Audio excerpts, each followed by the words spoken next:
ব্রাহ্মণবাড়িয়ায় dredger দিয়ে ৬০০ বছরের পুরনো পুকুর ভরাটের অভিযোগে ঘটনাস্থল থেকে ৩ জনকে গ্রেফতার করা হয়েছে। আজ রবিবার অভিযোগের ভিত্তিতে বিষয়টি জানতে পেরে উপজেলা ভূমি অফিসের নির্বাহী ম্যাজিস্ট্রেট তাৎক্ষণিকভাবে মোবাইল কোর্ট পরিচালনা করে বাহাদুরপুর গ্রামের মোহাম্মদ এরশাদ, দেওয়ান মিয়া ও মোহাম্মদ রাজীব নামে ৩ জনকে গ্রেফতার করেন। সরেজমিনে জানা যায়, বাহাদুরপুর গ্রামের ঈদগাহ সংলগ্ন পুকুরটি প্রায় ৬০০ বছরের পুরনো। ১ একর জমির ওপর এই পুকুরটি দীর্ঘদিন ধরে এলাকার মানুষ নিত্য প্রয়োজনীয় কাজে ব্যবহার করে আসছেন।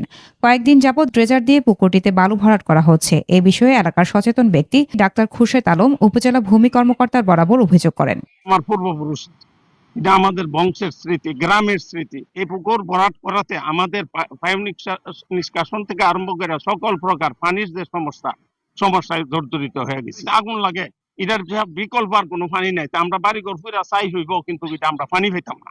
সরকার বাহাদুর যেন এটা পূর্ব স্মৃতিতে পুরনো ঘুরায় নেয় এবং আমাদের পুকুর হিসাবে থাকে। তবে বিবাদী পক্ষের লোকজন বলছেন, আমাদের থাকার মতো বাড়িঘর নেই, তাই সবাই মিলে পুকুরটি ভরাট করার সিদ্ধান্ত নিয়েছে।